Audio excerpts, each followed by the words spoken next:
The Japanese company, when they when they want to hire you or make a deal with your company overseas, it's a long-term process. It's not just come in, shake hands, and we're done. We got a deal. No, it'll take a long time. It's a long process to find a good partner, and a business deal actually is a long process. こんにちは皆さん。ビジネス Success Japan のポッドキャストへようこそ。Hello everyone and welcome to another episode of the Business Success Japan podcast. This is your host, Liddy Buchelman. My main goal here is to create an easily accessible resource for those who want to develop Japan-specific communication skills, especially in business. While I don't promise to make you fluent in Japanese, I hope that you will walk away from each episode with a skill, piece of information, or shift in mindset that will help you be more effective in your interactions with Japanese business people.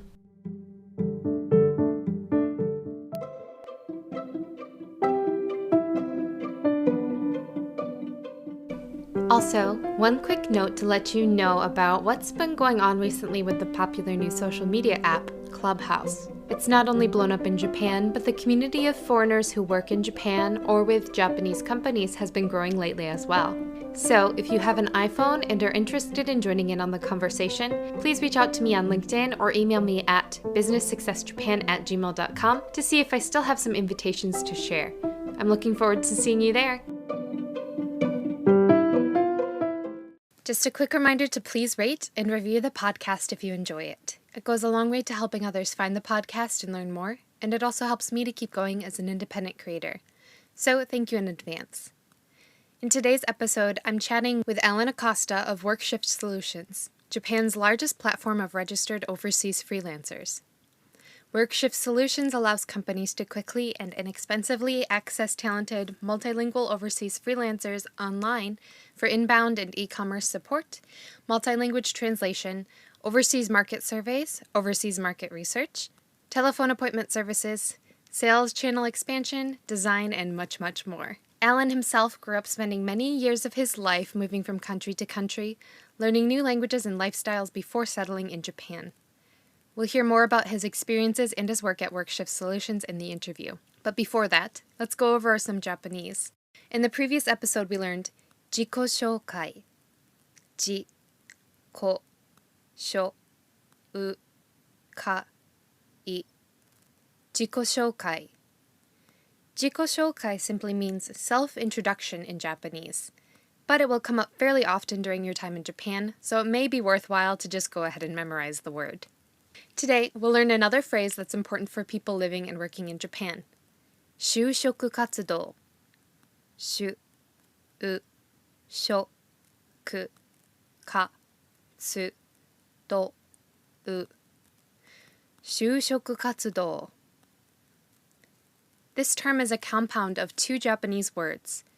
就職 means finding employment, while 活動 refers to an activity or an action. So put together, 就職活動 refers to the activities people do in order to find employment or work. For example, seniors in college in Japan typically spend much more of their time on 就職活動 than on coursework. If interested, be sure to check out the description of the episode to see the kanji used in this word as well. But without any further delay, let's get into today's interview. Okay, my name is Alan Acosta. I am now currently living in Tokyo, as I have been for the past probably 40 years. It hasn't been straight through though. I did live outside of Japan for a brief while, but I'm from Los Angeles, California. However, my father worked with the U.S. government in various overseas assignments. So I grew up very much in Latin America. So I did pick up Spanish because I was in elementary school and junior high and high school overseas. I lived in Panama, Colombia, and the Dominican Republic. After that, when I went to university in California, I wanted to be overseas again. So I wanted to go to a place I had not been to. So I picked Asia. I was happy to go anywhere that they sent me in Asia. They had my university had a program in Japan, so I said okay, and off I went.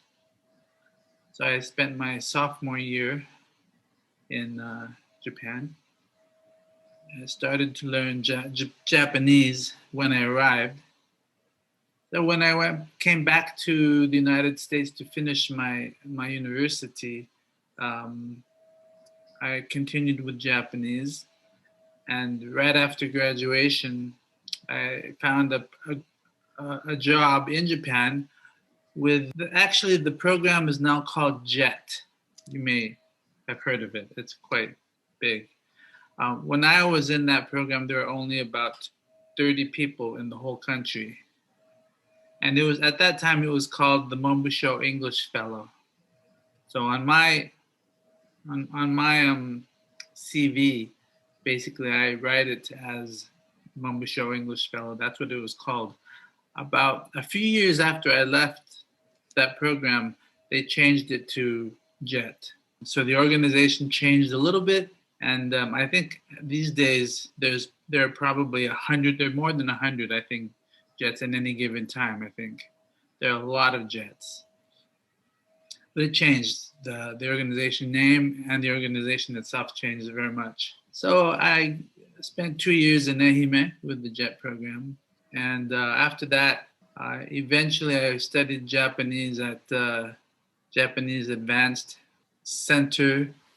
It's an organization that is operated by Stanford University, but it's called the Inter-University Japanese Language Program, I think. And it was at that time when I was in it, it was in Tokyo, but later they moved the head office to Yokohama, not too far from here. But so I went through that for Japanese Advanced Studies, and then I was just hanging around Tokyo and looking for something to do, and I was picked up by a investment firm. Well, it was a broker that was Bearing Securities, and that was very interesting. I mean, a lot of people that currently in Japan probably went through the same type of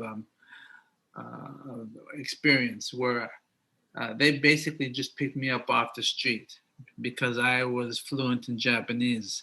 They needed people who were English speakers who could write reports in Japanese. They interviewed me. I had no background in stocks, equities, the investment community. I had no, but I did have experience in computers. At that time, the very first personal computers were on the market. This was a long time in the early 80s. So no one else had computers at that time, but I had bought one. And so they hired me on that basis. I knew Japanese and I knew computers, and they didn't. so so they hired me. So I learned on the job about investment.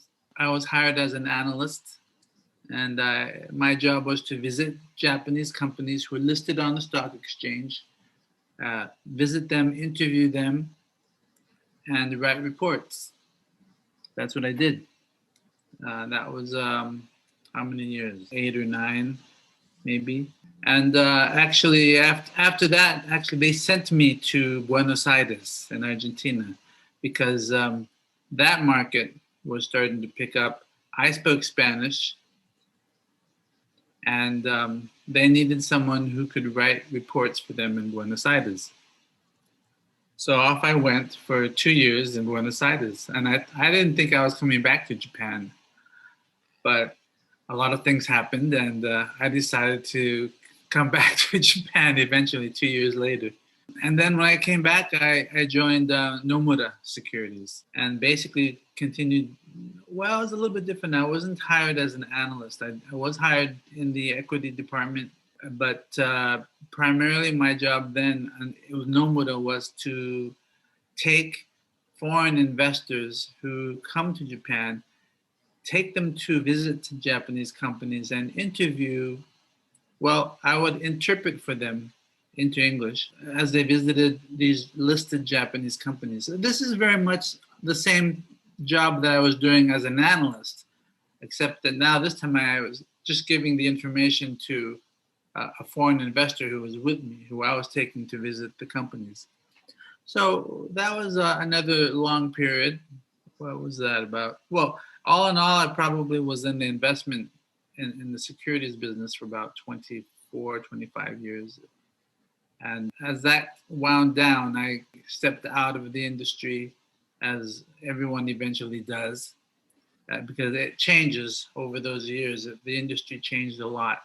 And now after that, I joined an internet company, which I am still in. So this internet business was, the CEO is actually a friend of my wife's. So he had asked her one day, "So what's Alan doing?" And she said, "Well, he's right now he's not doing anything." So we touched base, and he said, "Hey, come over, help me out with my new company." So I did that, and it was kind of fun. So that's what I'm doing right now, and it's called Workshift, and basically it is a crowdsourcing service. There are others in Japan, but we are the only crowdsourcing service in Japan that is really geared towards the global crowd, I guess you might say that. So we very much do what Upwork does in the United States. But our focus is basically we're a Japanese company. We're targeting the Japanese clients. And the background for this is that the population in Japan is declining now.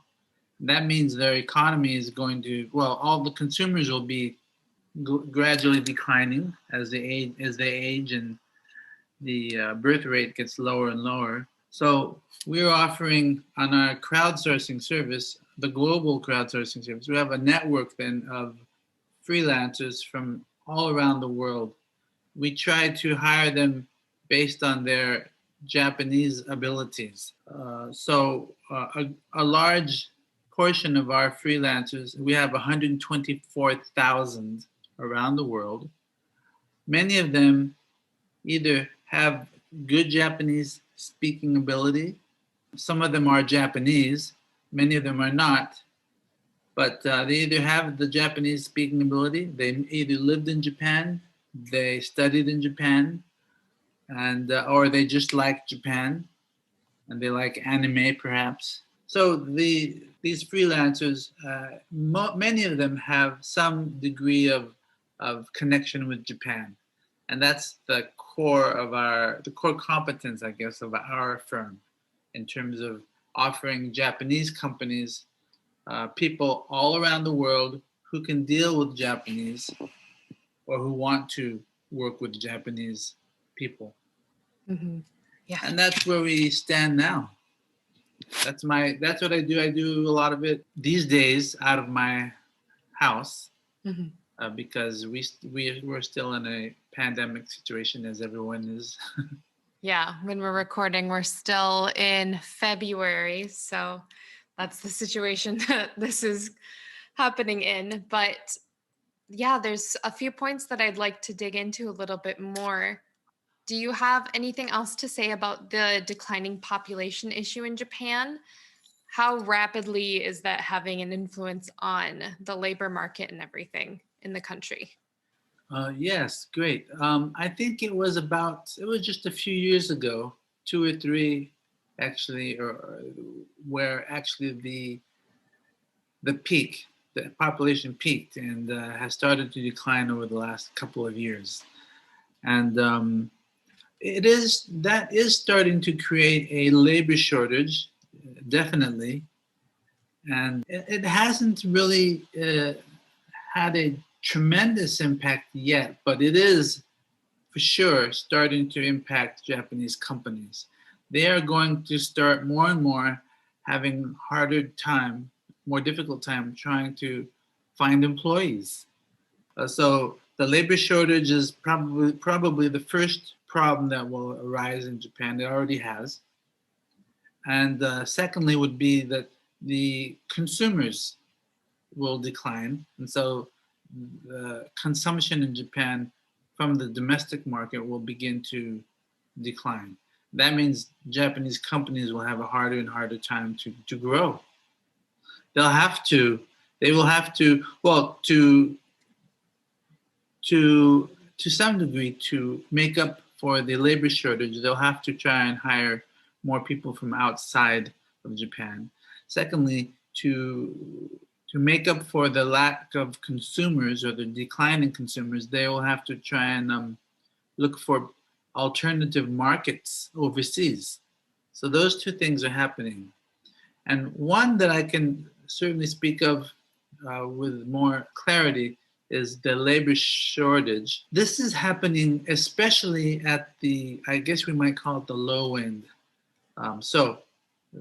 The type being sought right now would be, for example, construction workers, that area.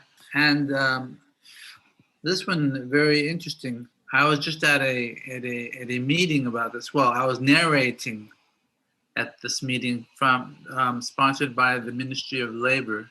They were promoting seminars in Southeast Asia, especially in the Philippines, Malaysia, Nepal, Indonesia. They're seeking workers to work in the nursing care in Japan.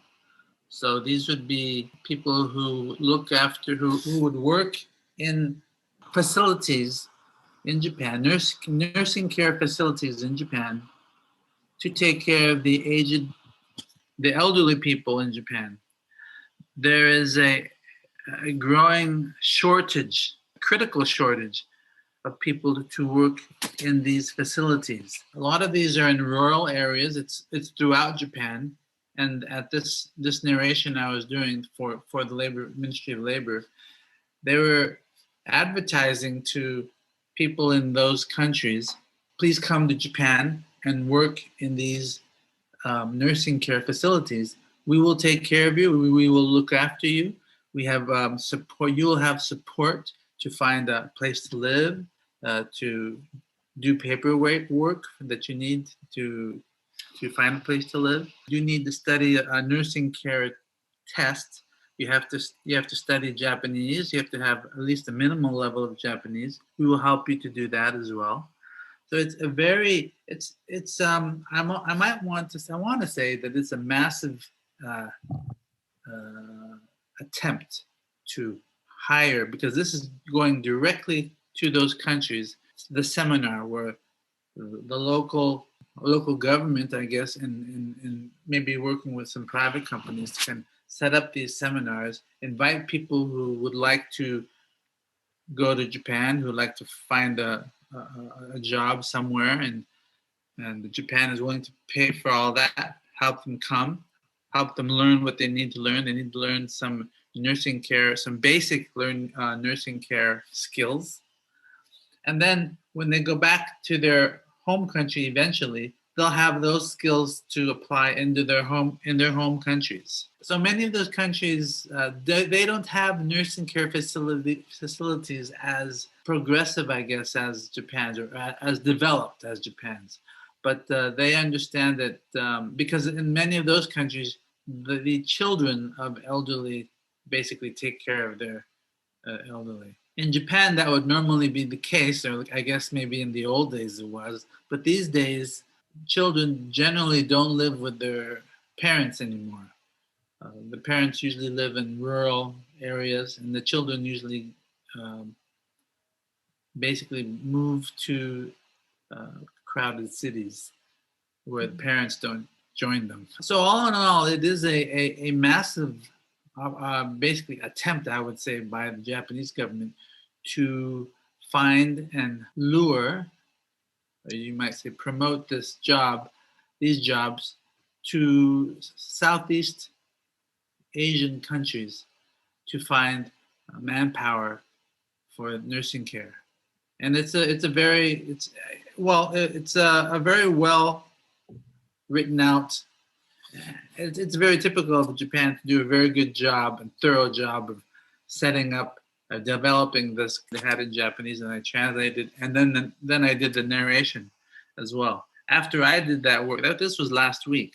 After I did that narration in English, I was followed by one of the freelancers in our crowdsourcing service, a Nepalese fellow, and he did the same thing, and he translated from Japanese into Nepalese because they're targeting Nepal, Indonesia, Philippines. I think maybe one or two other countries as well in Southeast Asia for these positions. Yeah, I imagine this problem became a rather chronic problem over the past several years, and now the government is really moving forward with this program to hire people from overseas and bring them into Japan. And part of the plan is that if these people come, if they take a certain type of course for nursing care and Japanese, they can actually earn a visa that is almost the equivalent of a permanent visa, so that they could actually stay in Japan long term. Initially, they need to return to Japan, but if they pass the next level of nursing care, I guess there are levels. If they pass the next level, then they can actually earn a visa to stay in Japan longer. So that's a very big change. So definitely Japan is moving forward to let people to draw people to Japan and give them the opportunity to earn a visa to stay here for a long period of time. That was unthinkable several years ago. So things are changing in that regard. But as I said, you can see it is very much at the low level. These aren't high level jobs, but they're still good ones. And they're essential jobs, that's for sure. It's That's interesting that they're already being so aggressive in recruiting for these positions. I hadn't heard about those programs. So that was it's very good to know. And it's only beginning. That's the thing. This is only the beginning of how they're going to have to address this shortage of workers. Yeah. And the name of that visa level, I think we call it the specified skilled care, I guess is what they're calling it. So they have actually this almost the same name of visa level for other jobs in Japan too. That might maybe construction related. Certainly now in this nursing care area too. That type of level does grant you then a long-term visa. That's really good to know. Yeah, I had heard before from people that, of course, the population is shrinking, but I hadn't heard the perspective of the other side of that, which is that not only is the labor force shrinking, but the consumption side will be shrinking as well. So it'll be interesting to see what that means in terms of businesses' mindsets, because I had almost heard it referred to as the blessing and the curse of Japan having a big market, because companies could afford to only focus on Japan. They didn't have to look at how to appeal to a broader international audience. So it'll be interesting to see how that changes corporate culture. Well, actually, there's one area you can look at that will reveal that most immediately, and that is in the universities in Japan. All of the universities in Japan, because the young population, the university age population is shrinking. So if you can, you imagine if you're an admissions officer at a university, let's say, I don't know, let's say it's a Keio or Waseda or Tokyo University, your pool of high school I guess if those are good universities, your pool of talented high school graduates is getting smaller every year. So what do? Well, you're competing against these other universities, but the pool is getting smaller and smaller and has been for several years. If you're an admissions person and your school, as any university, even if you think of the United States, the same thing is happening. You can find all kinds of many foreigners in those universities. Why? It's economics. And the Japanese universities have the same issue now. If they don't hire talented high school students, their quality is going to go down for one, but also if they don't get those people to come in, how are they going to pay for their school? They have all of these costs that they have to pay for every year. So they need more and more students. And if you look at any of these universities, you'll find that all of them have been starting these new ways to actually promote and find talented foreign students to study in their schools. Waseda, especially, that they have even a lot of these universities, they've set up like international divisions where maybe they don't have such strong Japanese as the Japanese students do. So they have these international divisions, which are actually may have some Japanese, but they also have a lot of courses in English. And the professors are teaching the same, maybe a lot of the same curriculum in English. And actually, they've hired a lot of foreign professors to teach. So you can see it happening in the universities first. If you look at any university in Japan, actually, maybe online even, you'll find that there's a lot of these kinds of international programs now, or divisions. Divisions are filled with a lot of like people from Singapore, Hong Kong, Malaysia, Nepal, a lot of them from these countries, because the schools need that tuition income. So they're going after basically the upper class population in these countries, because they can afford to maybe pay for the tuition. They bring them in, they give them an education that's from a good Japanese university. If this is happening at the university level, it's going to have to happen at the company level too, because that's the next step. They graduate out of the universities, and if there's fewer and fewer graduates every year, the companies are going to have to find people. And if there are more foreigners who graduate from Japanese universities, their Japanese will be good.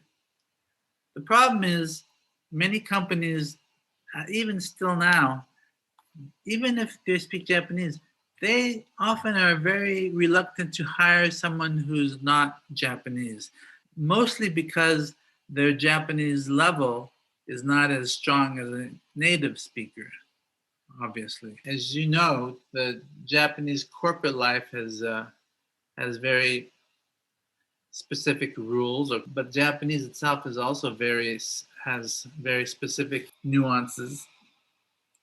So there is a lot of reluctance on the part of Japanese to hire a non-native speaker, because they're just afraid of the language barriers.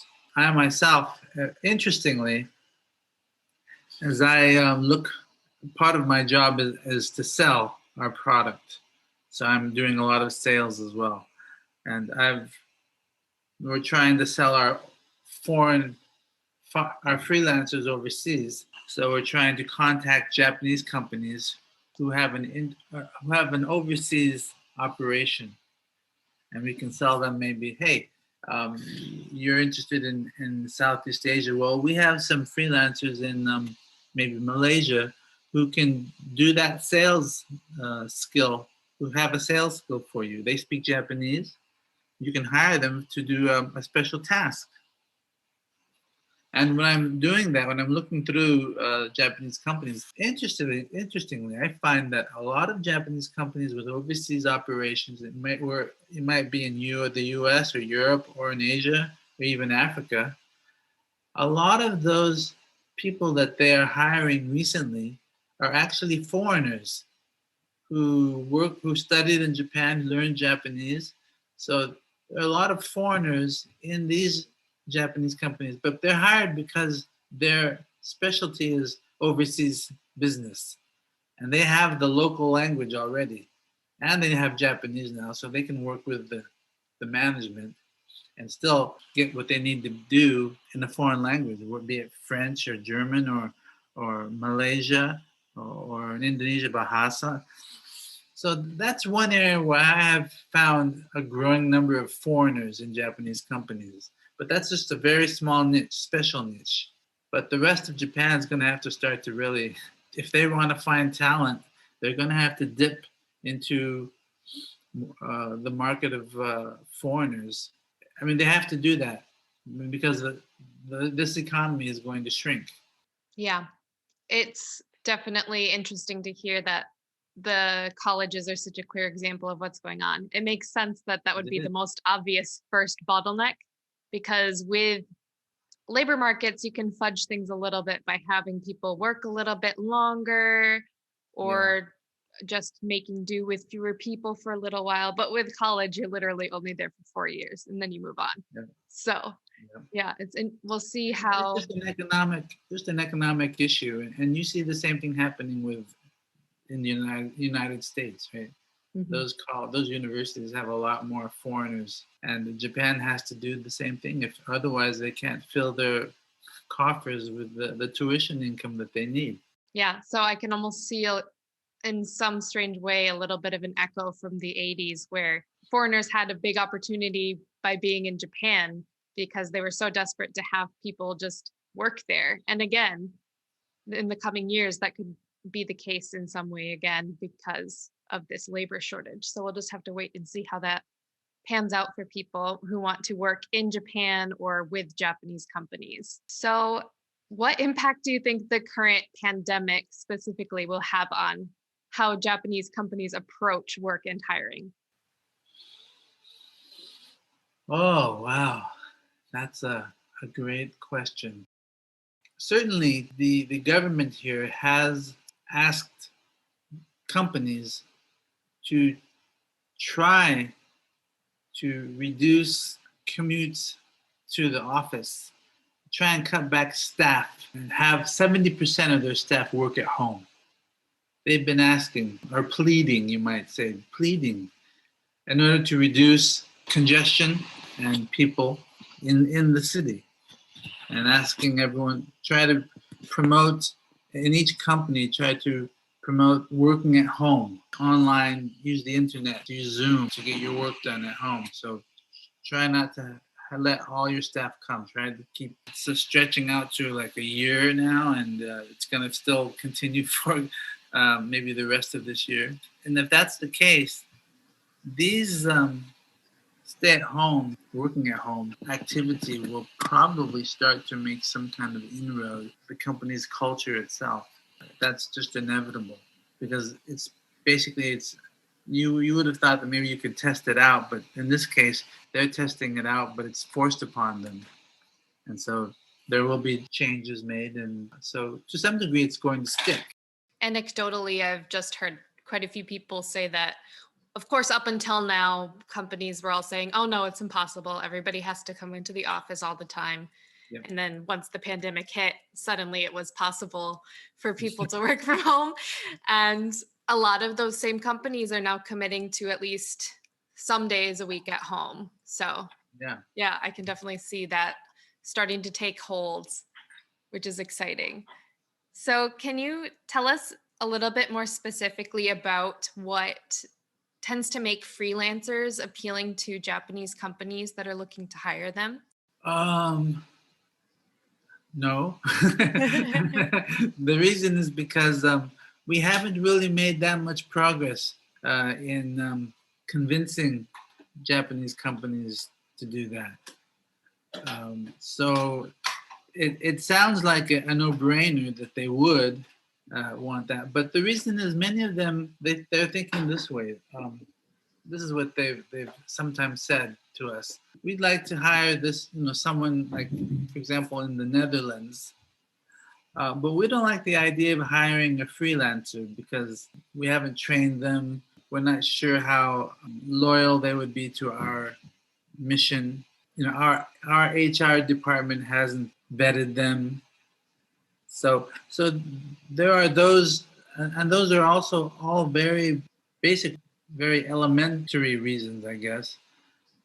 So they basically just don't want to jump out of their process for hiring people, which includes training and vetting and teaching. So that's really, I think, the biggest sticking point. Less than that is the skill set of the people who they would be hiring. I think that finding someone with a good skill set is good, but they're just so worried about these other basically HR issues. They're reluctant to do that. So we have to overcome that. I think will take a long time. Are there any commonalities between companies that have been more open to it? I don't think there's one special one, but there are several factors that one can think about. One very basic one is that many of the very successful small, medium-sized companies in Japan with good technology, world-class technology or products, many of them are actually in rural areas in Japan, and the owners of those companies are now rather elderly. Maybe they started their company like 50 years ago. Uh, they built up a nice company, a great product, but those owners themselves are not computer savvy, so it's hard for them to adapt to our system because ours is completely online. Even to get into our service and to start clicking around, and they can't do it, believe it or not. But that's because they're owners of a company. They have been for a long time, but they never. I mean, computers came along when they were already well on their way, so they still don't have any, are not good at computers still. So that was one reason, because a lot of the good companies here, their ownership and management is actually quite elderly. That would be one reason. The other reason would be, for example, in the US, the big crowdsourcing firm, Upwork, they have a lot of business in PC programming related areas where the freelancers can have a lot of PC ability.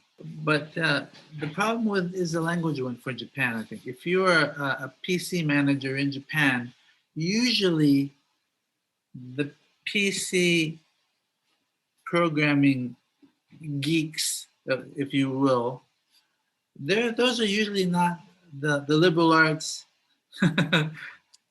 gang. They're usually not good at language. They're usually not good at English. They're good at PCs and the computer languages. That's fine.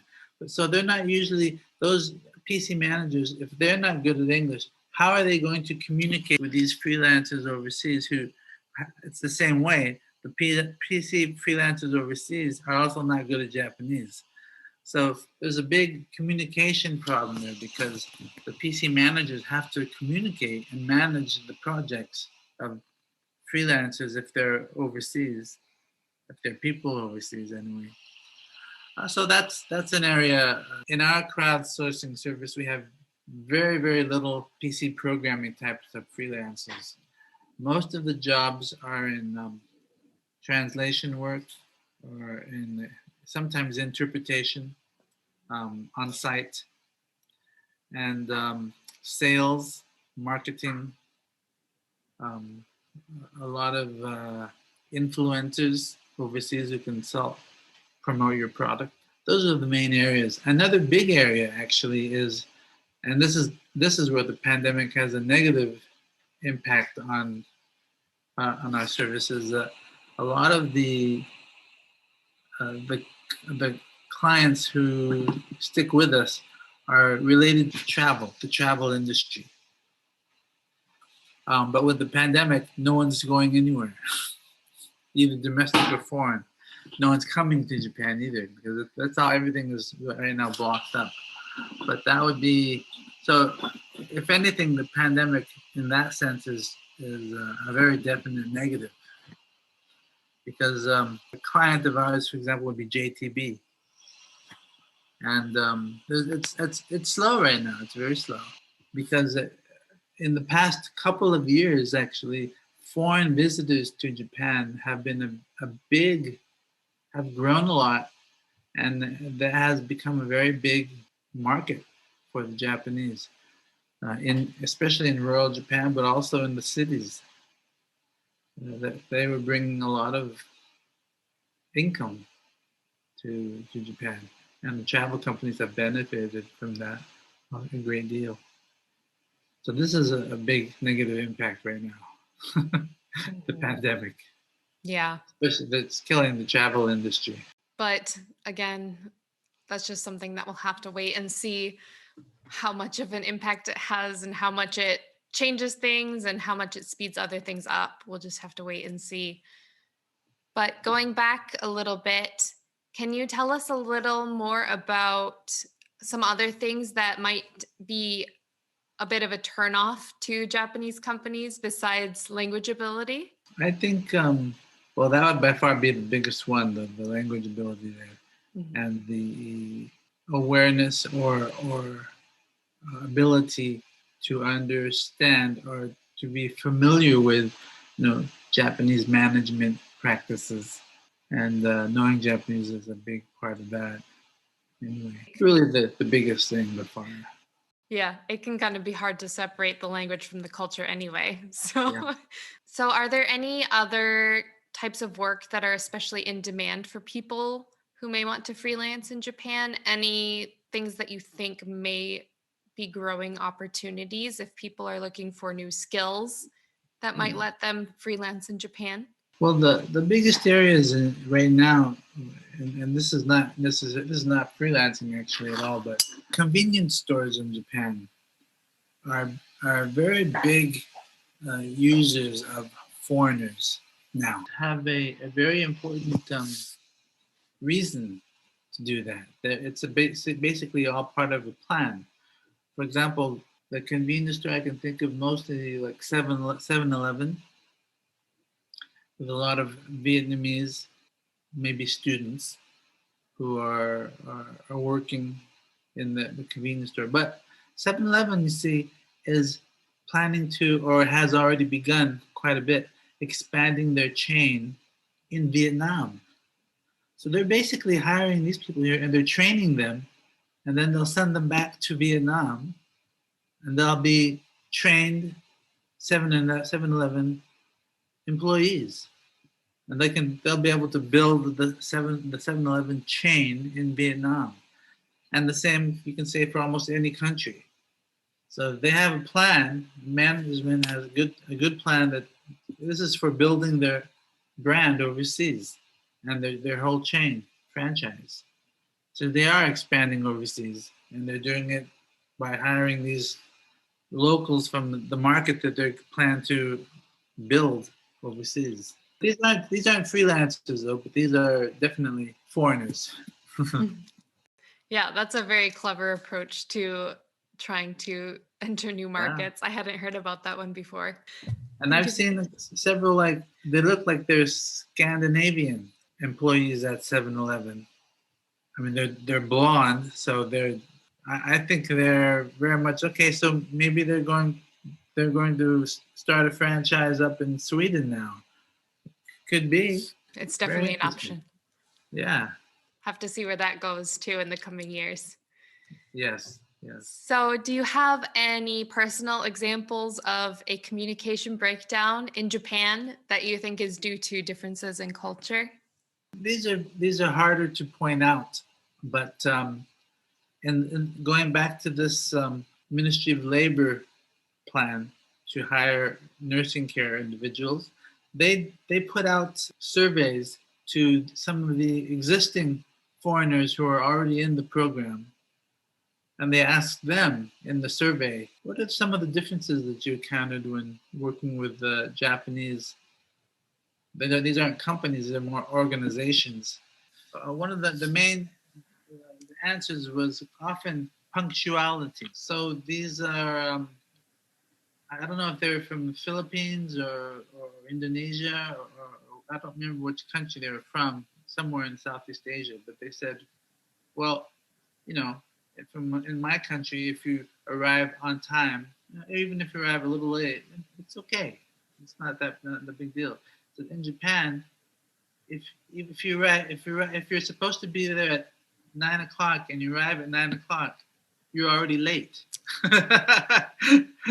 so so they need, if you start at 9 o'clock, you got to be there before 9 o'clock so you can tidy up and be ready and be already working at that time. So there's a no.